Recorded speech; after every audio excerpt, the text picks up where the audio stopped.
校長、各位老師、各位同學，早晨！我係今日組會嘅司儀1D 班余思怡。我係今日組會嘅司儀1D 班李子柔，歡迎大家出席今日嘅組會。現在將會升校旗，齊唱校歌，請所有師生面向旗杆肅立。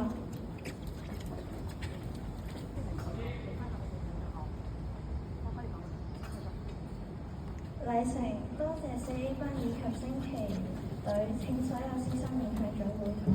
好，請4A 班同學可以落翻去上面啦。我哋俾啲掌聲，升旗隊嘅老師同學，俾啲掌聲4A 班啦。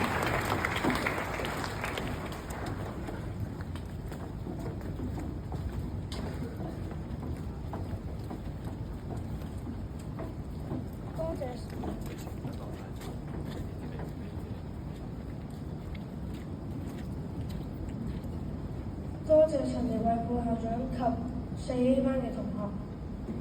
思怡娜，你升讀九龍塘學校中學部之後，最大嘅目標係咩啊？我升上中國讀書，最大嘅目標梗係返 SU 啦。嚇！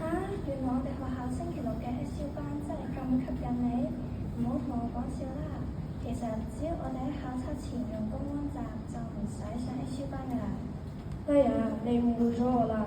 我所講嘅 SU 係 Student Union 啊，即係學校嘅學生會啊。哦，原來係咁。其實我將來都好想加入學生會為同學服務，因為我覺得好有意義。係啊，學生會可以培養同學嘅領導才能，增加大家對學校嘅歸屬感。今日真係好榮幸啊，可以擔任組會嘅司儀，見證新一屆學生會嘅誕生。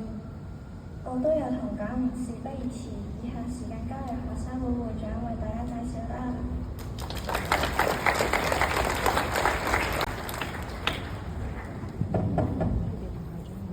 多謝學生會嘅同學，相信學生會可以組織唔同嘅活動，強化同學對學校嘅歸屬感。參加學生會活動能豐富同學嘅學習經歷，大家一定要支持啊！中國人有句俗語就係有家才有國，學生可以團結起九龍塘人呢個咁大嘅家庭，相信大家將來可以進一步加強對國家嘅歸屬感。我都好同意你嘅睇法啊！組會結束，請同學依次序返回課室。